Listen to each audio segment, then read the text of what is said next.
Hi. Okay, welcome to the workshop. This is based off of a workshop that I took through a Mind Valley masterclass with Nir Eyal. He is the originator of these ideas and the Indistractable concept.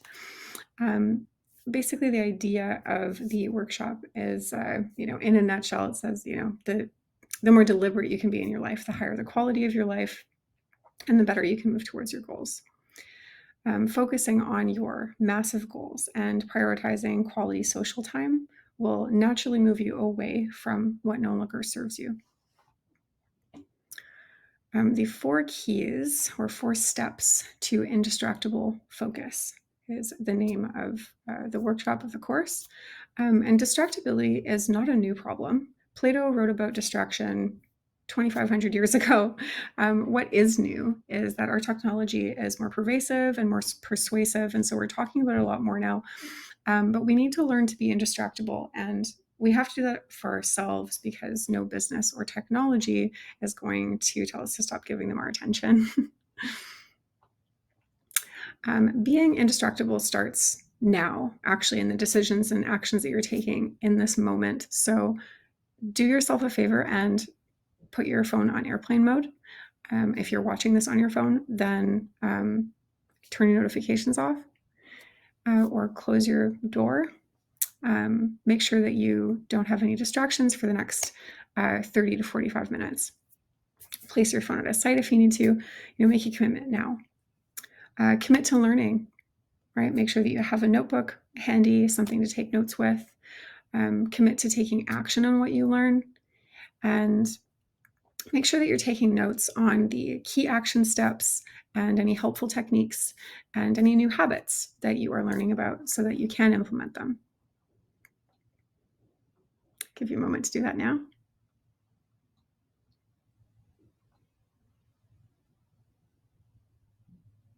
And you might be saying to yourself, well, I'm just a distractible person. I'm just really easily distracted. So we're going to talk about the difference between indistractable people and distractible people. Indistractable people are really, it can be anyone, and it can be you in this moment as well. It really just, to be an indistractable person doesn't mean that you never get distracted. It means that you strive to be honest with yourself. And you strive to be as honest with yourself as you are with others. So it's really just about basically keeping promises to yourself. Being indistractable simply means that you're going to do what you say you are going to do when you say that you're going to do it.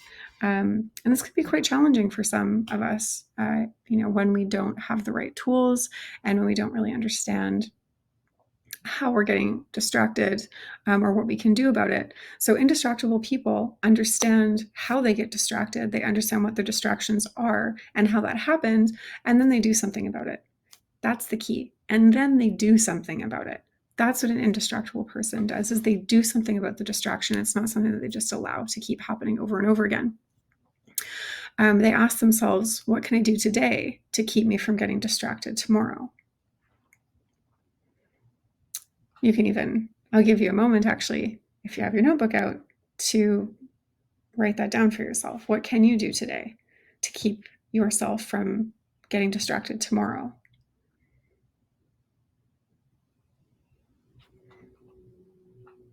You might have a better idea of this by the time we are done.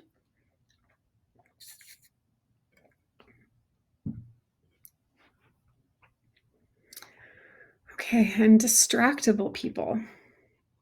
Those are people who get distracted by the same things on repeat. Over and over, get distracted by the same things, and they tend to blame those things for the distraction. And because they're blaming the distraction, they don't actually do anything to change it.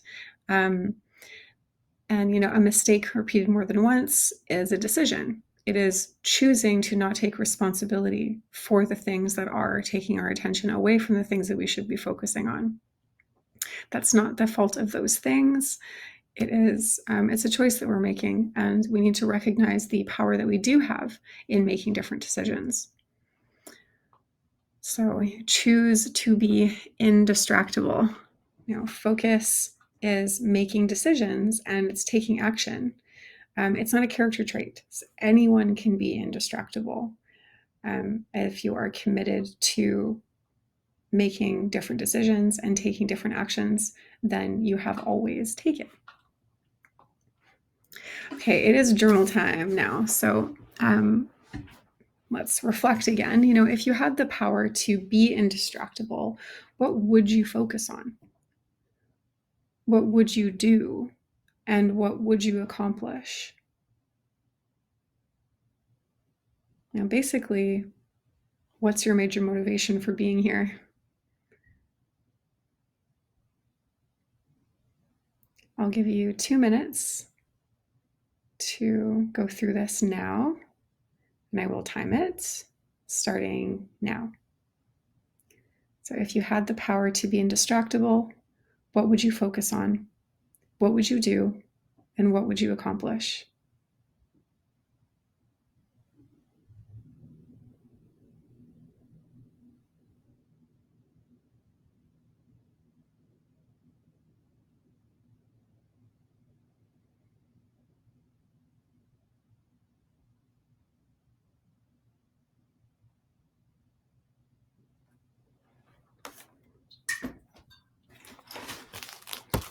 I'll write this down for myself, actually.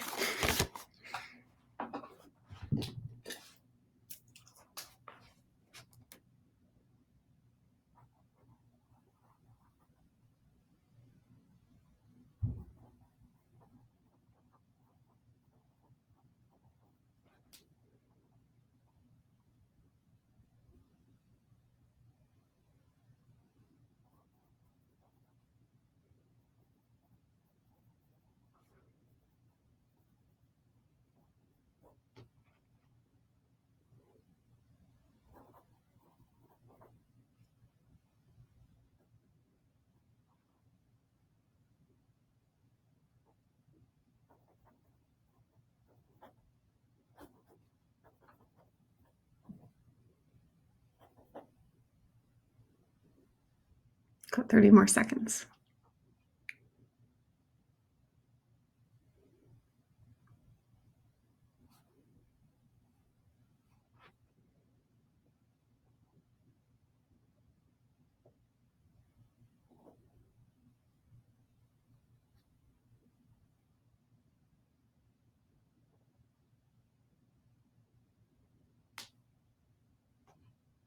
Okay.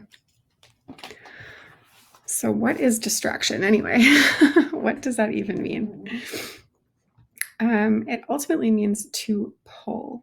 And I'm sorry if my little face or widget is in the way here, but distraction is action that moves us from what we want, moves us away from the things that we desire and away from the things that we value. And traction is something that pulls us, or they're actions that we take that align with our values and move us towards what we really want. So traction is the opposite of distraction. The opposite of distraction is not actually focus. It's traction. It's actions that align with our values.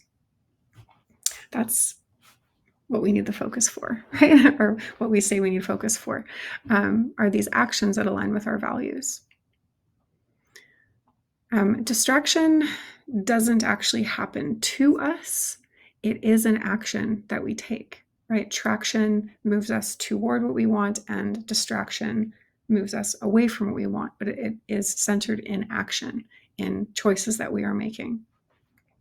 And it is influenced by internal triggers and external triggers.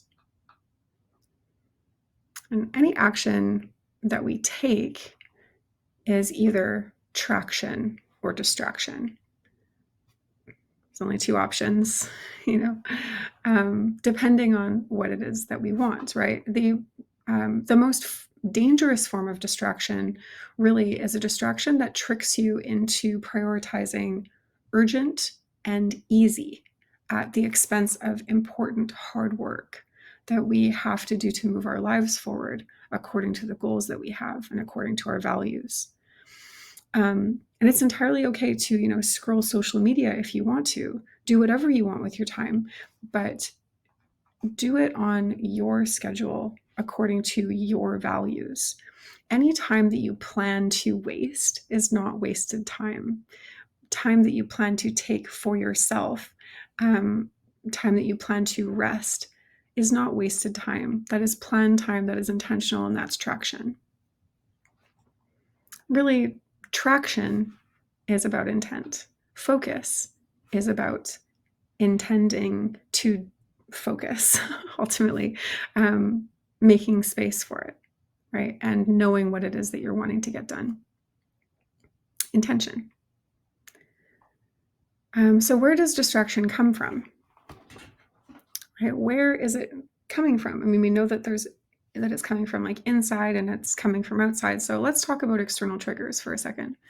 These are things like, the dings and pings and rings and things that pull our attention away from the task at hand. Let's say I am writing some content and someone calls me on my phone, right?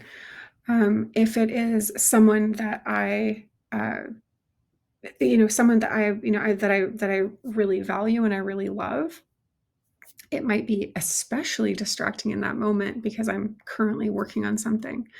So this is the thing where it gets a little bit confusing, right? Because that's actually like the urgent and the easy. And it's not that you will put this person off forever. It's just in this moment, if you're focusing on a task, that's what traction is continuing to focus on that task. That's what focus is, really, is just continuing to focus on the task in the face of external triggers. And in fact, only 10% of what distracts us is actually external. Only 10% of the time that we're checking our phone, for example, this is researched and proven. Only 10% of the time when we're checking our phone is because we received notification. The other 90% of the time we're checking our phone is because of internal triggers. 90% of distraction is based on what's happening inside of us, uncomfortable emotional states that we want to get out of or that we want to change, things like boredom and loneliness, fatigue and uncertainty, stress and anxiety, all of those things, hunger, even, internal triggers will distract us from the task that we have decided to do. So the 4 steps to be indistractable. Step 1 is to master those internal triggers. Step 2 is making time for traction. It's making time to do the things that that align with our values. It's doing that hard work and making time for that hard work, really. And then step 3 is minimizing those external triggers. And so that's, things like the notifications, or making sure that your phone isn't ringing in the middle of, in the middle of a meeting, or in the middle of doing work, or in the middle of spending time with your kids. Step 4 is using pacts. And these are kind of like promises that we make, sort of ways of talking about things and ways of doing things that create, that like reinforce the likelihood that we'll follow through with the thing that we've intended to do. Okay, so step 1 is mastering those internal triggers. We'll go a little bit deeper here. This is the most important step of them all. And without this one, there's really not a lot that we can do. The course that I teach, Perfectly Human, is all about mastering your internal triggers and knowing what they are and how to work with them. So it's a great way to start this journey if you are not sure how to master your internal triggers yet.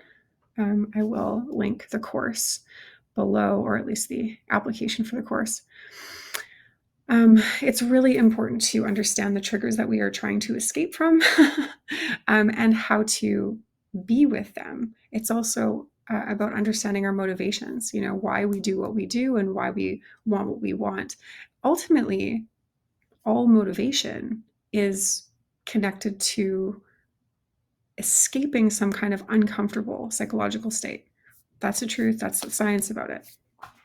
The thing is that the solution to our discomfort is often easily found in our devices and other distractions. So that's what we call a distraction. Ultimately, we think that it's about the external thing because that's actually, we're using the external thing to deal with this internal trigger. And this is how, the body gets us to act, to regulate our physiological state, right, is through this discomfort. And the same thing holds true for, psychological well-being as physical well-being. Things like craving, desiring, lusting, wanting, those are all psychological. Those things are psychologically destabilizing ultimately, and it drives what we call a homeostatic response. A homeostatic response is just the brain being like, this is uncomfortable, and then it's taking some action to relieve the discomfort. The homeostatic response is the thing that we do to relieve the discomfort ultimately. And in the talk, there was this amazing quote. I really love it. Time management requires pain management. Time management requires discomfort management, ultimately, or distress management, or even just stress management. I'm just going to skip back really quick here to this most important step. Ultimately, truly what's happening is, if we get this uncomfortable emotional state, say like we're lonesome, we feel lonely, right? We'll check social media. If we are uncertain about something, we might check Google. If we are bored, we might watch the news or play a game or scroll or something like that. Anything to take our mind off of the discomfort, of the lonesomeness, of the uncertainty, of the boredom.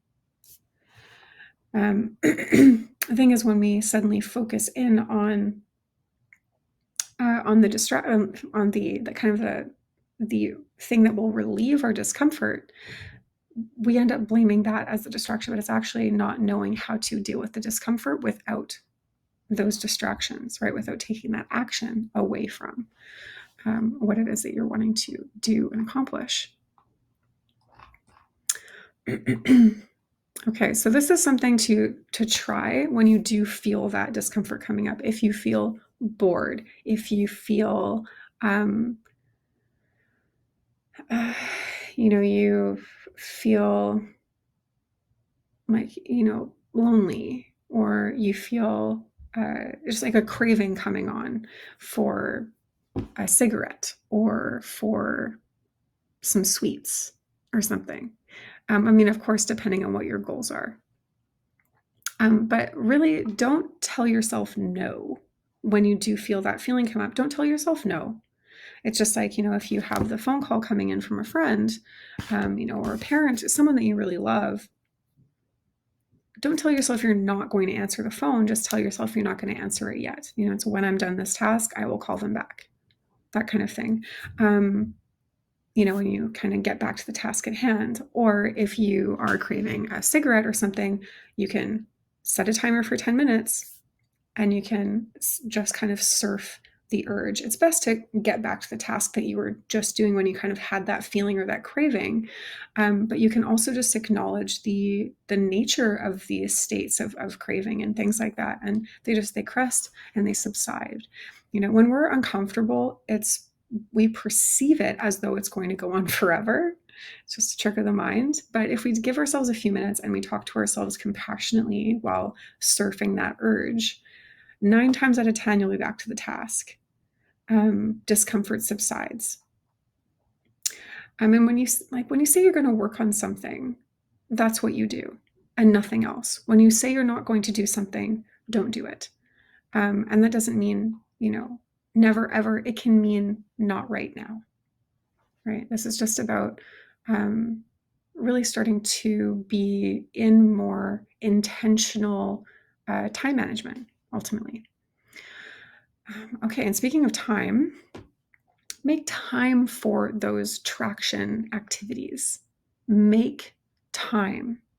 The biggest mistake that we make is having no idea what actions are actually tractionable in terms of reaching our goals. It's not that we don't know what to do.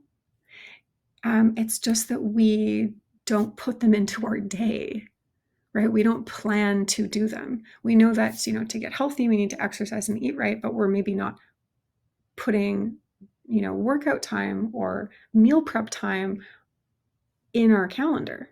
And when we don't do that, when we don't plan it into our day, it's very likely that it will not happen.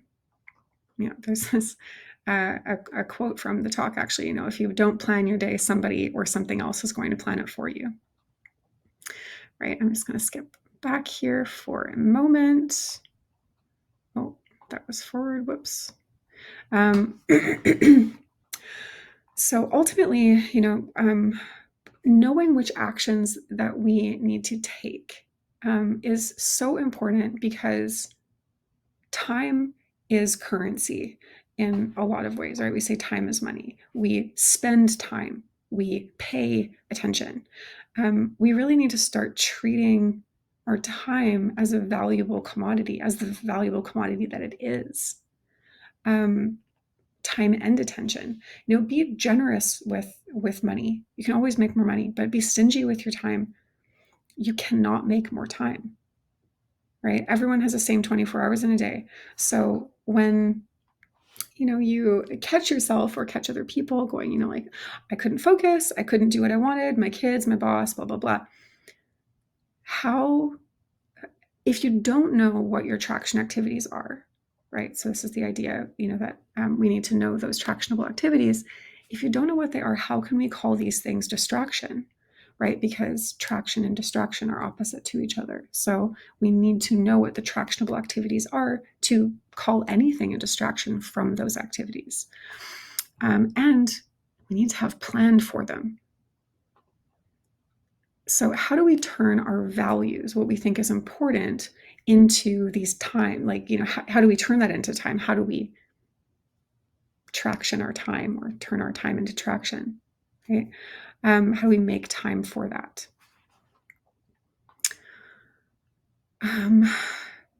Well, let's see. And maybe in your journaling for a moment, let's just consider what you planned to do with your time today. And what did you get distracted from? And perhaps you didn't actually make a plan, and that's a good thing to notice, right? Is that maybe you're not being distracted. Maybe it's that you don't have a plan. How can you be distracted if you don't have a plan? You're just floating around, right? If you have a plan, then there's something to get distracted from. So what did you plan to do with your time today? And what did you get distracted from doing? This is going to start to indicate to you the things that you do need to time block. Right?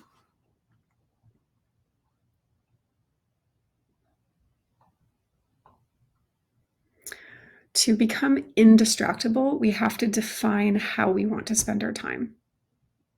And we do that by turning our values into time.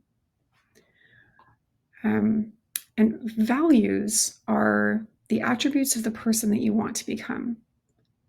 This isn't something that anyone else can decide for you or tell you what they are. But a really great question that I ask my clients frequently, and I go over it again and again in Perfectly Human in the course, is asking yourself, when you do get uncomfortable, when you start to feel those internal triggers, asking yourself what that discomfort says about what you value. And so, you might get uncomfortable with having a craving for cigarettes because you want to quit smoking, right? You might you're here because there are things that you want to accomplish that you're not accomplishing. The values that you have are in accomplishing those goals, right? So once you identify what it is that is important to you, then we use this technique. It's called the time box calendar. This is scheduling, ultimately, but we want to plan what we want to do and when we want to do it. Without this plan, we don't have any kind of intentional implementation. We don't really have any scaffolding to, build our dream around. And it's not absolutely necessary to always follow exactly,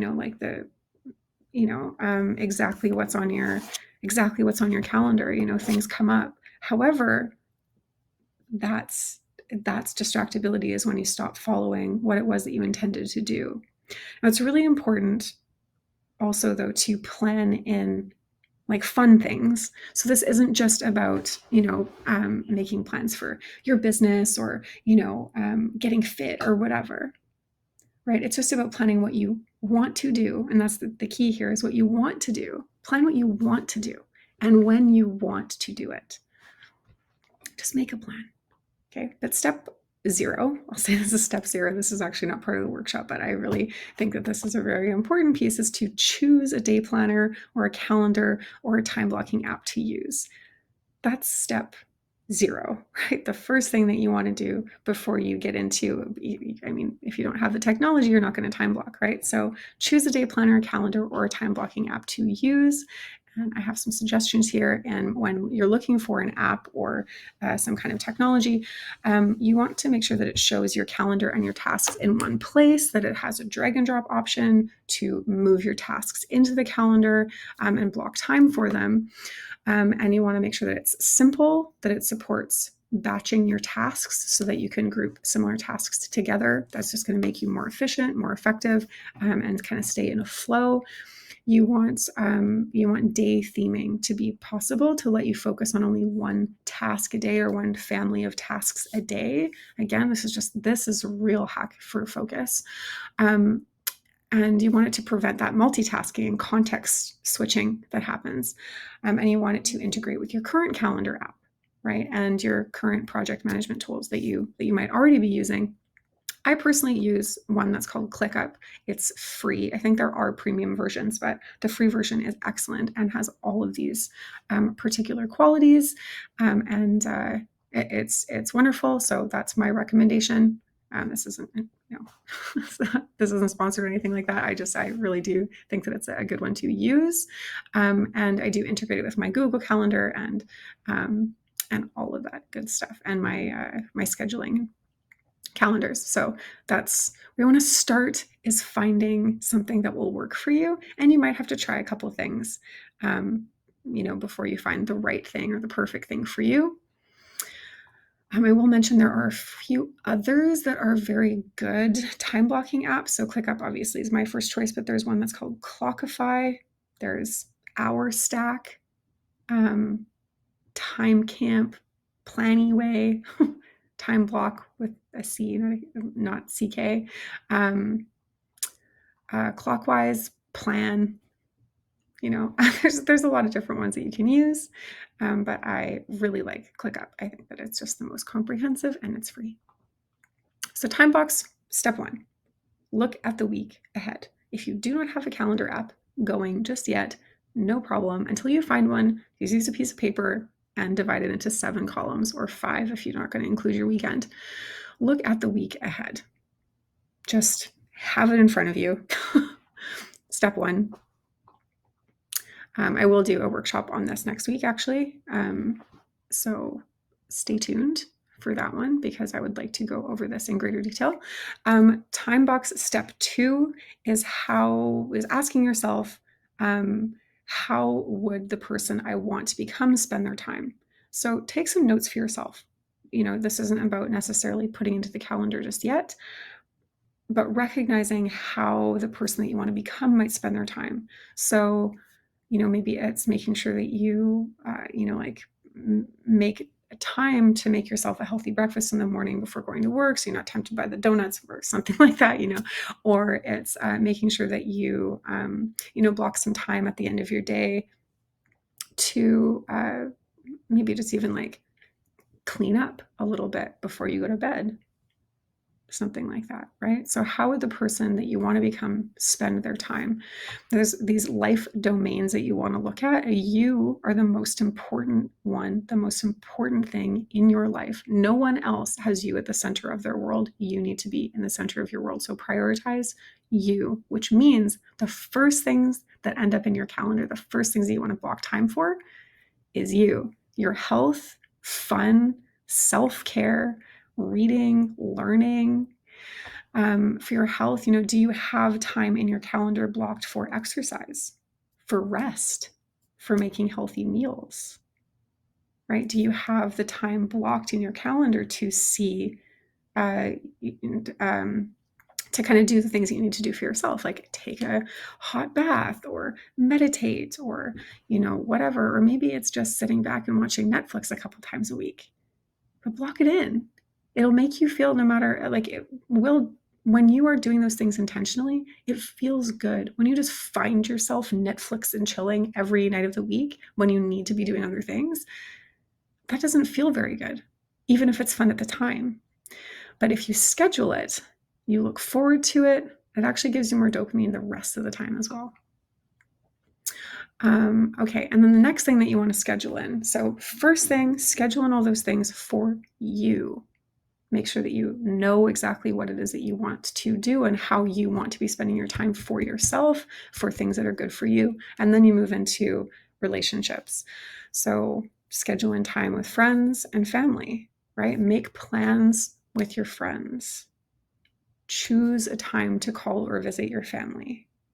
And that way it won't also be so tempting to kind of jump into social media or to just answer the phone calls as they're coming in. You do have, a time set aside for those things, and where that's really where you commit that time. Of course, you want to be respectful of other people's schedules as well, and maybe you can check in with people, but make, kind of like your ideal time, like, calling. I call Dad on Friday night, and I call, my sister on Tuesdays. Or I call them in a row because it's easier to do that with the batching. And then work. So you want to schedule time. And really, this isn't just about, like, I have 8 hours in the office. Those 8 hours are time to block for different things, right? And you want to make sure that you're including things like reflecting and strategizing and planning and brainstorming and being creative. And you also want to block a little bit of time every week just for thinking, for daydreaming, just time where you actually get to just sit back and contemplate. This will also probably bring up a lot of that discomfort and boredom and blah, blah, blah. But you want to give yourself permission to think about things. Okay. And so, and keep in mind that this time box calendar is not about getting things done. And I will go into greater detail about this and how to accomplish this next week. But doing the time box calendar is really about just trying to do the things that you say you'll do when you said you would, and really not getting distracted from those tasks within those windows of time. This is, of course, like, ideally, right? What we need to do first is deal with those internal triggers. That's step 1. So this is step 2. You might not be here yet. That's okay. But if you do want to get to a place where the time blocking becomes easier and actually works better, then take the Perfectly Human course, because it's really about dealing with all of those internal triggers. Now we're kind of just getting into techniques and strategies. So another thing that you want to make sure that you do is don't do to-do lists.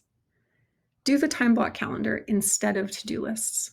They're the worst thing you can do for your personal productivity. We use it's a technique that fails, right? And then we think that we're broken, but it's the technique that's broken. It is the tool that's broken. So measure yourself based on your ability to work without distraction within the time blocks that you've given yourself. That's it. It's not about completing tasks. It's about being focused on a task for the time that you allotted yourself, even if it's only 5 to 10 minutes, right? Those who measure success this way get way more done, actually, than people who use to-do lists. So don't think that you can't make it without it. Try the time blocking. And then step 3, this is reducing external triggers. So this is about minimizing those external distractions. And minimizing external distractions is not going to help you if you don't know how to deal with your internal triggers, and it's not going to help you if you don't know what you're going to do with your day anyway, right? But turn off your notifications on your phone, or put your phone in airplane mode, in those blocks of times that you've given yourself, or there's some helpful technologies like outlet timers. I don't know if you know what that is. It's something that you plug into your wall, and it basically just cuts off the power to that particular outlet at a particular time. And so if you plug in your internet router to it or something, for example, you will have to, in order to continue to use your internet, let's say after midnight, you're going to have to take some extra steps to get there. But that's a helpful technology just in reducing that trigger because, maybe you're in your bed and you're going to scroll on your phone and you're like, oh yeah, that's right. I don't have access to the internet and I'm not going to get out of bed now. Right.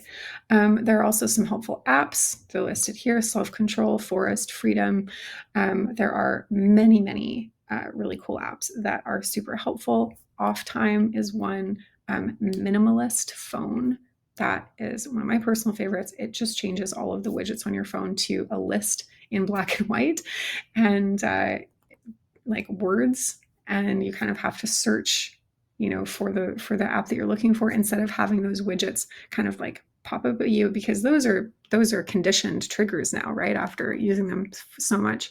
There's a reason why they're colorful and why there's that little like red notification thing. So this just gets rid of all of that. So you have to use your phone a little bit more intentionally.